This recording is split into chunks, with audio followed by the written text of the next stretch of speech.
We're going to start chapter 11. This section is the river, and it starts on page 109. As soon as we were underway, Silver came down from the wheelhouse and laid down some rules. The first was that we were to keep a loaded shotgun nearby at all times. Flana didn't like this at all, and Doc wasn't far behind her. He had never been fond of guns. Guns are nothing but trouble, Flana said. The shotgun is to stop trouble, not to start it, Silver said. Don't you think you're being a little paranoid, Doc asked. Silver was clearly irritated by their reaction. He leaned on the rail and looked across to the far shore as if he was thinking of an appropriate response. While you're down here telling us to arm ourselves, like we're in the middle of a war zone, Flana said, who's steering the boat? We won't need the shotgun if we sink. Silver turned and looked at her. The boat is on automatic pilot, he said calmly. And does automatic pilot tell you when a floating log is going to ram the boat? Flana asked. No, Silver said. Scarlet does that for me. Her eyesight is much better than mine, and yours, I might add. She'll let me know if something's coming along. Oh, that's great, Doc said in disgust. You want us to carry shotguns, and we have a McCall for the first mate? Okay, Doc, Silver said quietly. I guess it's time we got down to it. And I'm glad it's happening now rather than further upriver, where we might not have time for this type of discussion. As you know, we're going into uncharted territory. Outside of the fact that it will be hot and filled with nasty insects, poisonous snakes, debilitating diseases, I don't know what to expect. I've been upriver before, Doc reminded him.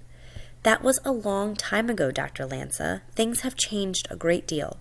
The interior has been opened up, and it's filled with men who will murder you for $100, or for pleasure, if the mood strikes them. There's virtually no law enforcement, and what little there is so corrupt that it would be better to have no law at all. It's worse than the Wild West ever was. My father thought about this for a few moments. If it's as bad as you say, why didn't you have us hire a crew to protect us?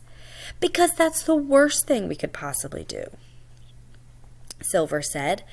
There's reason most expeditions fail is because they take too many people, more mouths to feed, more personality conflicts, more disagreements about what to do when things go bad. Once the preserve is set up, you can bring in as many people as you want. But for now, there's a world of difference between 4 people and half a dozen people. Believe me, I know I've done this before. Which brings me to the most important part of this conversation and perhaps the foundation of you and Dr. Brenna's little problem. And what's that? I'm the captain of this boat, period. I'm in charge of getting us to the preserve, and you're in charge of getting the preserve going. Scarlet let out an ear-piercing scream. Excuse me, Silver said, and climbed up to the wheelhouse. He's crazy, Doc said, and I must have been crazy to think this was going to work. The boat lurched to the right. A few seconds later, we passed a very large tree floating just below the surface of the water. None of us would have seen it until after it had put a hole in the boat the size of a washing machine. I looked at Flana and Doc. How did Silver time that? Flana asked, clearly impressed with Scarlet's seamanship. You were with him for a week, Jake, Doc. Do you trust him? I thought about Silver helping me on the day of the explosion and after the break-in. Other than this, I had little contact with him. He kept to himself most of the time. I don't know, I said. I guess he's trustworthy. Silver climbed back down to the deck. Where were we? Doc shook his head. I'll admit that I haven't been upriver in a while, but I still don't like a shotgun idea. I'm not asking you to shoot anybody, Silver said. I just want you to keep the shotgun close by to discourage those who might want to shoot you. Doc looked at Flana. She nodded. All right, Silver, he said. You're the captain. Good. It will take us 3 weeks to get to the site if everything goes well. But things rarely go well in this country. He climbed back up to the wheelhouse. The days on the river were long, hot, and pretty boring. It rained nearly every day. Dark clouds swoop in, dumping inches of rain, then disappeared as quickly as they had come. Doc was not in the best mood. His hand and arm were not healing properly, and I think he was in constant pain. And this wasn't his only problem. Bill's death was eating away at him. The way he usually dealt with tragedy was to throw himself into a frenzy of work. The first few days on the river, he was able to keep the demons of grief away by staying busy. He set up our living quarters on deck by hanging the hammocks and mosquito netting. He did an inventory of all our supplies and calculated how long they would last us. After this, he worked on the telemetry gear we would use to track the Jaguars. He rebuilt receivers, cataloged collar frequencies, and set up a tracking database on his laptop computer. But then there was nothing else for him to do. He spent a good portion of the day in his hammock, watching the shore go by, which had changed a great deal since his last trip. Doc was horrified by the amount of rainforest destruction he saw on the way upriver. 20 years ago, he and Bill had spent 6 weeks along the Amazon as graduate students. Many of the lush green places they had visited were gone now, replaced by mining, timber, and oil operations. Silver didn't say anything, but I could see that he was as appalled by the destruction as we were. Every once in a while, I would catch him staring at the devastated landscape and shaking his head in quiet dismay. The search for gold is the worst, Flana told me. Even a vague rumor of gold brings thousands of people into the rainforest. They knock the trees down, burn the vegetation, cut roads, build crude shanty towns, and kill every animal they can find for food and to sell their skins. When they abandon an area, there's nothing left but an ugly scar that won't heal for hundreds of years, if at all. She went on to explain how they find the gold. Prospectors follow a small tributary up to the headwaters, then pan their way downstream until they find gold. They then work their way back up until they find the source of gold by digging along shore. When they find the source, they follow it to the rock formation and dig around the formation until they find the vein. But that's not the worst of it. The trees are cut, the rivers polluted, and the Indians who have the misfortune of living near mining camps are either killed or turned into slave laborers. This doesn't sound much different from what happened to the Indians in North America, I said. It's exactly the same, Silver agreed. And it will probably never change. As we got further away from Manius, I thought we would start seeing animals along the river.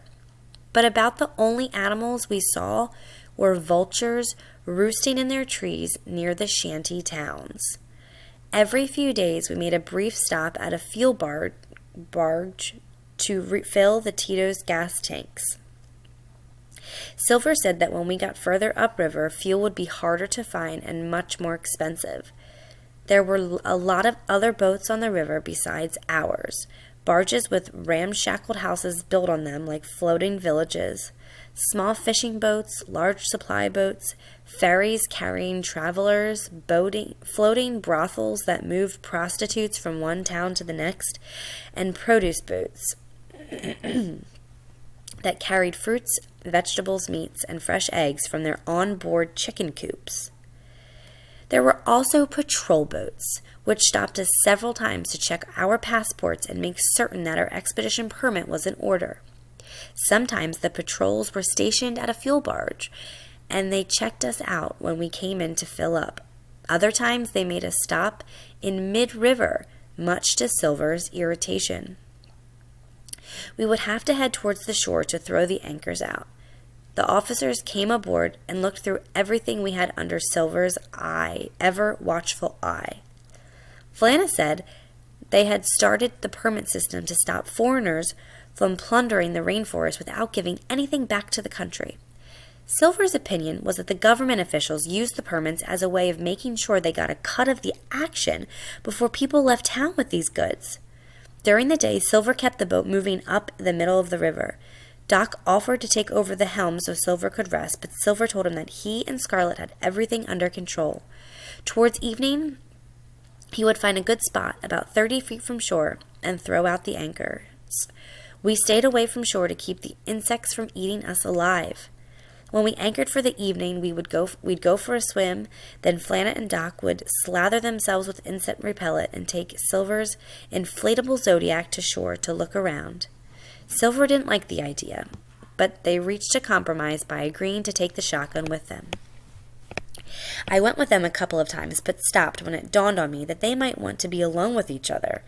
They always left the shotgun in the Zodiac, but I didn't tell Silver this. I was beginning to really like Flana, despite my misgivings about her and Doc's romance, if you call it that. Doc hadn't been in what I would call a romantic mood since Bill's death. I could see it at times that his attitude hurt Flana's feelings, but she didn't push the issue and gave him plenty of space. She was smart enough to know that this was the only way to handle my father. She changed Doc's bandages twice a day, ignoring his complaints while she smeared her special silly salve on his tender skin. She was friendly to me without being overly friendly, which I appreciated. I guess she knew how to handle me as well. She told me she had been born in Ireland but raised in Oregon. Her interest in botany came from her parents, who owned a large plant nursery outside Portland. They wanted her to become a botanist and take over the nursery one day. She wanted to become a doctor and travel. I split the difference with them, she said. I became a botanist, but I specialize in medicinal rainforest plants. Where did you learn to climb? We had giant oak trees on our property. When I was a kid, I spent more time in them than I did on the ground. When the trees got too manageable for me, I took up rock climbing, learned to use ropes, and adapted the techniques for canopy exploration. Most evenings, our first mate, Scarlet, would leave her perched in the wheelhouse and spend the night in the forest. Shore leave, Silver called it. He didn't know where she went or what she did in these nocturnal flights. And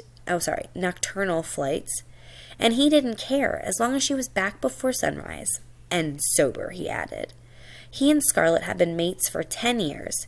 He brought her from an Indian when she was no bigger than the palm of his hand. Ugliest chick you've ever seen, he said. I didn't even know what kind of parrot she was until she grew up. I hand-fed her every 2 hours for weeks. Silver stayed pretty much to himself. He spent his days in the wheelhouse and his nights in his cabin. We hadn't had any conflict since our first day out, but there was always some underlying tension in the air. He was different from what he had been on shore, kind of edgy and somewhat nervous. A couple of times, late at night, I heard him leave the wheelhouse and come down to the deck. I watched him through the mosquito netting as I lay in my hammock. With his shotgun cradled in his arms, he would take about 10 steps, then stop and stand perfectly still as if listening for something. I had no idea what he was up to. The only sounds were the steady hum of insects and the water lapping against the boat. One evening, after Flana and Doc had rowed to shore, I went up to the wheelhouse to talk with Silver. I found him in his cabin sitting at his map table staring at a chart. I started a conversation with him by asking him about Colonel Fawcett and his search for the lost Murabecca mines. Colonel Fawcett was a courageous man and a great explorer, Silver said, but he was chasing after something that never existed. The fruitless search killed him, his son, and his son's friends. It's a tragedy that's as old as the rainforest. What I really wanted to talk to him about were the snapshots of him and the young Indian boy. In these photos, Silver looked happy and relaxed, as if he were at peace with himself and the world. It was a very different portrait from the tense and suspicious Silver that I had come to know. I walked over to the desk where the photos were hanging.